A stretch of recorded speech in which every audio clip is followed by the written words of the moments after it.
大家好啊，咁繼續講翻呢一個阿聯酋退出呢一個遊民啦。咁如果大家有聽開我講嘅話咧，我咪又中晒咯。咁由美國佢叫做封鎖呢一個委內瑞拉，我已經講咗佢嗰個佢嗰個目的其實係中東啊嘛，係啦。咁中東呢一個遊民咧，一定係會分裂嘅。咁佢依家稱就話阿聯酋宣布5月1日起退出呢一個遊民啦，即係石油聯盟啊。咁大家知唔知道點解阿聯酋會有呢一個底氣咧，話退出嘅咧？其實好簡單嘅啫，因為阿聯酋咧，其實佢咧係有另外嘅一條油管咧，係可以通去阿曼佢嗰邊嘅，佢嗰度咧就可以直接咧自己出海嘅，就唔係喺嗰條比較窄嘅霍爾木茲海峽嗰度出海嘅，即係叫做阿曼灣嗰邊出海啦叫。所以阿聯酋佢其實可以私底下運嗰啲油出去嘅，就唔需要咧理你呢一個伊朗嘅封鎖嘅。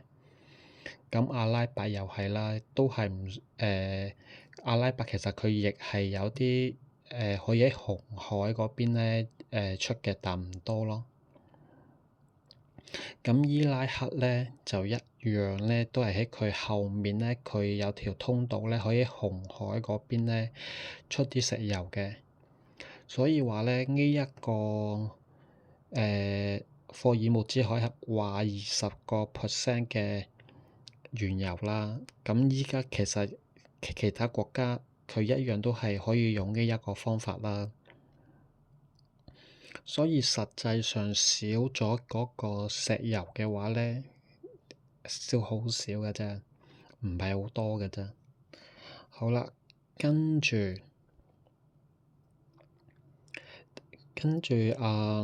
仲有真係嘅嗰啲石油受影響嘅係睇先係科林同埋嗰個叫做卡塔爾，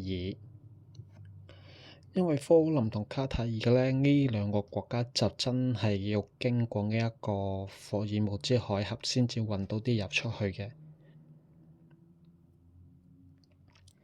喺咁嘅情況之下嘅話咧，你就會發覺咧，伊朗咧佢跟住咧佢自己出唔到去啊嘛，伊朗。咁伊朗你嗰啲油咧咪越嚟越多咯，嗰個壓力咧咪越嚟越大咯。咁上次就話嗰個儲存油嗰個倉庫太多啊，搞到負30蚊啦。咁另外，其實咧好多人都誤會咗一樣嘢嘅，我打俾大家睇下。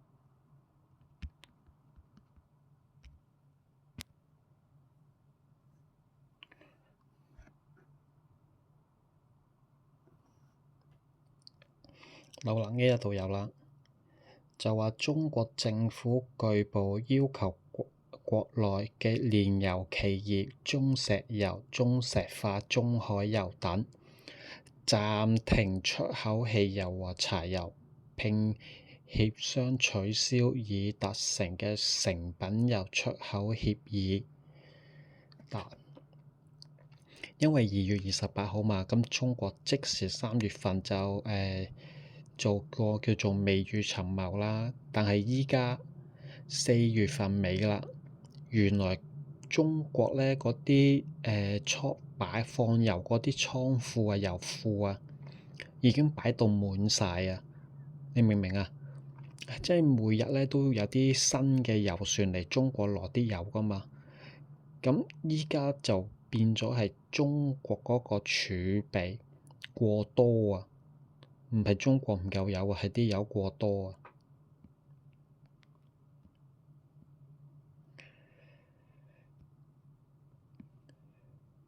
咁我睇下揾唔揾到睇下先，好似係取消出口。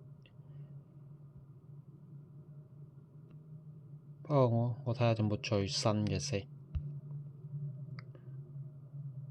取消出口。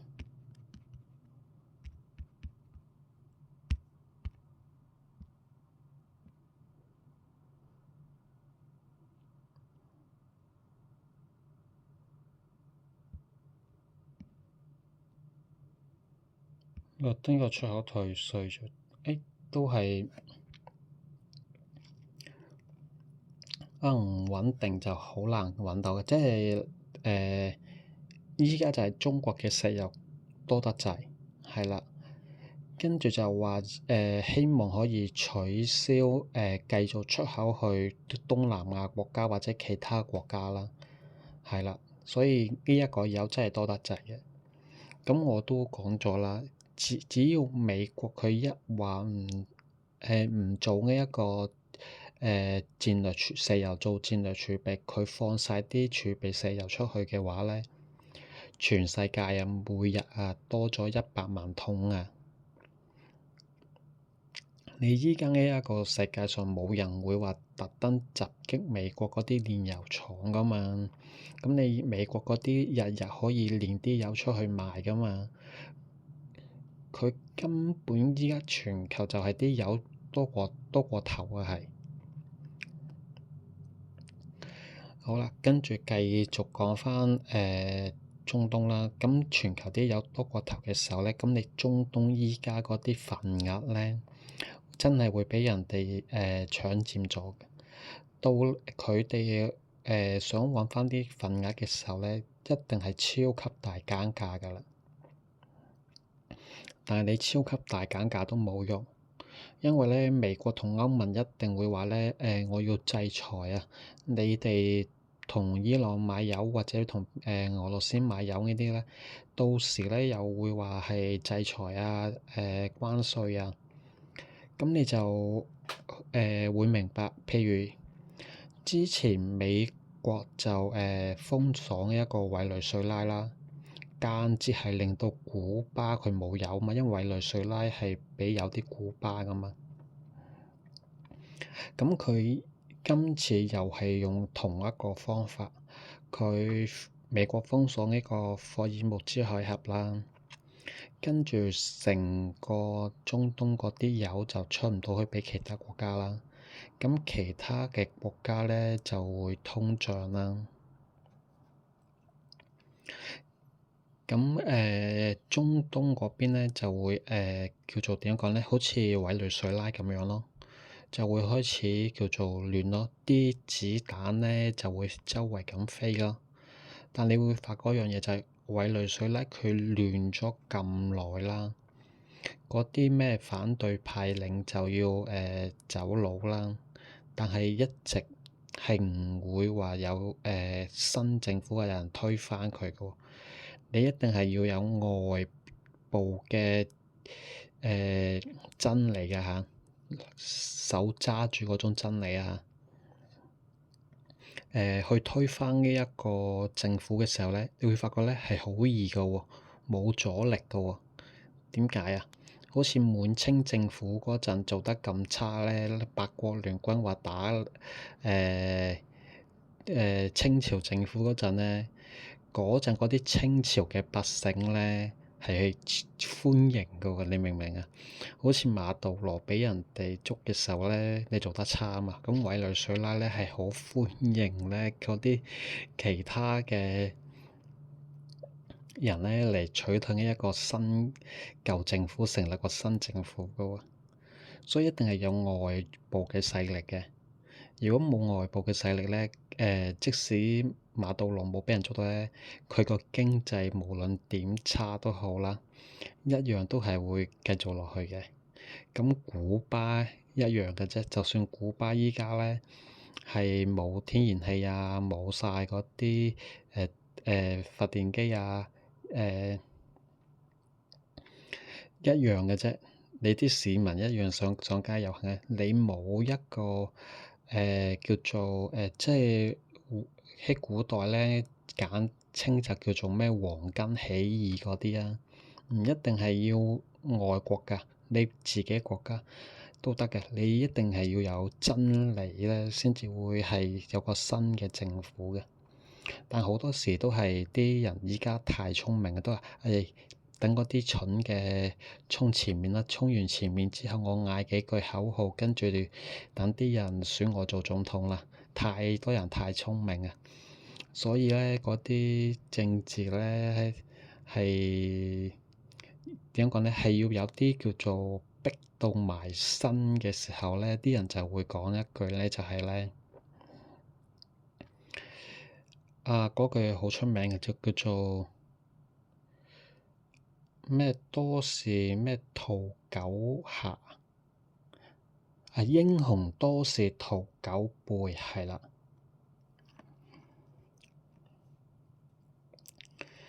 咁你就會發覺呢一個問題㗎啦。咁依家中東咧一樣嘅啫，中東咧無論佢內亂點樣都好啦，你冇其他國家嘅加入嘅話咧，或者冇自己本身嗰個叫做本身嘅嗰啲黃巾起義嘅話咧，中東佢一定係會亂嘅，但係亂極咧，佢哋都係會保持一個叫做咩咧？都係會保持一個叫做國家嘅形態咯。係啊，咁應該同大家好難講得明。你當佢係一個春秋戰雄啊，或者五代十國咁樣咯，會有戰爭咯，但係唔會有統一咯。係啊，唔會話成立一個新嘅國家嘅，係唔會話有土地衝突，但係唔會話少咗個國家嘅，係啦。因為依家已經係唔興話侵略國家嘅，亦唔興話佔領土地嘅，只會係將嗰啲問題叫做一個叫做出氣口咯。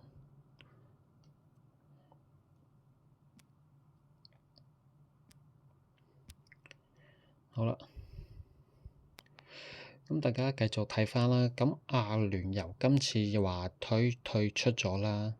咁其實咧，就算話有啲話未退出嗰啲咧，其實依家都已經係唔再遵守呢一個遊民嗰啲決定㗎啦。點解啊？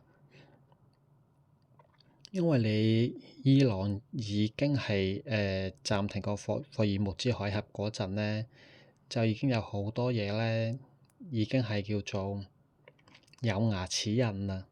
你周圍咁樣炸其他國家，嗰啲牙齒印好深嘅，係啊，所以呢一個遊民咧，其實都係名存實亡㗎啦。但係好多人都唔會話搲爛塊面就話自己退出嘅。但呢一次阿聯酋講到明話退出咧，其實咧係點講咧？係一個係俾一個信號俾中東㗎，係已經係俾個信號就話嗱，我就已經係有好多損失㗎啦。呢一兩個月，我跟住咧，我退出咗之後咧，我就會大量生產嗰啲石油咧，跟住出去賣㗎啦。如果你聽得明呢一個信息嘅話咧，咁你就應該會知道，其實呢一個地球上真係唔缺石油嘅，但係嗰啲油價咧，你無論係倫敦嗰個定價啊，幾錢啦，或者你喺加油站度買嗰啲油係幾錢啦，兩樣嘢嚟㗎。記住，你讀書係讀一套，跟住你出嚟做嘢教你嘅係另一套。倫敦嘅石油定價係一套，加油站入油畀你嗰個係另一套。唔好將兩個油價咧，以為係同一樣嘢啊！雖然佢哋都經常話咧，油價係按比例啊，或者其他嗰啲理由講到好似有原因啦，實際上嗰個因果關係咧唔多㗎。咁我都唔明白，跟住有咩宣布退出，猝不及防威脅亂物。喂，呢啲問題我幾個月之前已經講咗㗎啦，唔係冇人諗得到㗎。我都話啦，你講早半步嘅話咧，嗰啲人咧都會話你啊講到啲嘢啊。如果咧你一早講嘅話咧，冇人會話你係預言家啊，話你好勁啊。佢哋都會講句啊，呢條友造謠啊，唔通依家中咗，跟住又話啊呢條友畀佢開口仲講啱咗添。係啊，所以都係嗰句咧，自己鍾意講嘅嘢就講咯，唔需要理太多人嘅。反正依家香港有嗰個叫做誹謗嘅，係啊。覺得唔啱嘅話，咁咪有人會話啊呢條友誹謗啊，跟住話呢條友講嗰啲信息唔啱啊，係咯。總之依家呢個網絡世界咩人都有嘅，咁國家又係喎，依家呢一個地球上面咧，咩國家都會有㗎喎，有啲完全唔合理嘅國家，但係又係會有嘅，但係又有佢存在嘅必要㗎喎。係啊，好過癮嘅。